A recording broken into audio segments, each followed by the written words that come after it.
शुक्राचार्य जी तपस्या करने चले गए थे मृत संजीवनी विद्या की प्राप्ति के लिए। शिव जी की उपासना कर रहे थे, कठोर तप कर रहे थे, और देवताओं ने मौका पाकर दैत्यों पर आक्रमण किया और दैत्य बेचारे पराजित तो थे ही, अपने प्राण बचाकर भागने लगे। भागते भागते भी भृगु जी के आश्रम में आ गए। शुक्राचार्य की माता थी ख्याति, उनके यहाँ पहुंच गए, प्रणाम किया। माता जी हम शरण में हैं, गुरु जी तो गए हैं तपस्या करने, आप गुरु माता हैं, गुरु की जन्मदात्री माता हैं, हम आपकी शरण में, हमारी रक्षा करो। भृगु जी भी तपस्या कर रहे थे, अकेली ख्याति माता आश्रम में थी। ख्याति माता ने कहा अभय हो जाओ, ब्राह्मणों के आश्रम में किसी को भय नहीं, यहीं रहो, प्रेम से रहो। देवताओं ने कहा निकालो आश्रम के बाहर, हम इनको मारने आए हैं। ख्याति ने समझाया कि इनको नहीं मार सकते, मेरे आश्रित हैं। देवराज इंद्र ने वज्र उठाया। ख्याति ने कहा अच्छा, एक ब्राह्मणी पर वज्र उठाते हो, एक सती नारी पर वज्र उठाते हो, अभी देखती हूं। योग बल से उन्होंने संकल्प किया कि मैं संपूर्ण देवताओं को निगल जाऊं। अब उनके संकल्प को इंद्र ने जैसे ही जाना, इंद्र भागा देवताओं के साथ, इंद्र वरुण कुबेर यम सब भागे, सीधे क्षीर सागर गए भगवान की शरण में। प्रभु बचाओ बचाओ, ये भृगु जी की पत्नी योग बल से अपने में हमको विलीन कर लेगी। विष्णु भगवान ने आओ देखा ना ताओ, सुदर्शन चक्र से भृगु जी की पत्नी का सिर काट दिया।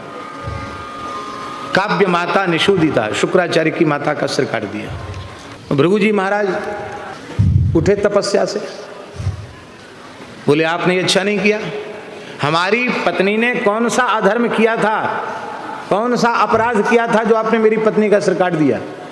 एक धर्मात्मा पुरुष स्त्री पर प्रहार नहीं करते, फिर एक सती साध्वी पतिव्रता ब्राह्मणी का सिर आपने काट दिया।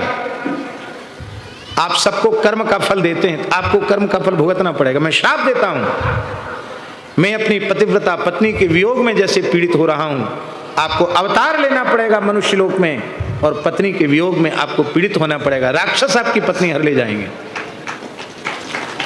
भगवान बोले भृगु जी कान खोल के सुन लो, लाल पीली आंख मत दिखाओ, हम परब्रह्म परमात्मा हैं, सर्वतंत्र स्वतंत्र हैं, हम तुम्हारे शाप को अस्वीकार करते हैं। भृगु जी ने कहा ब्राह्मण का सत्य दिख जाएगा तो ये सृष्टि नष्ट हो जाएगी।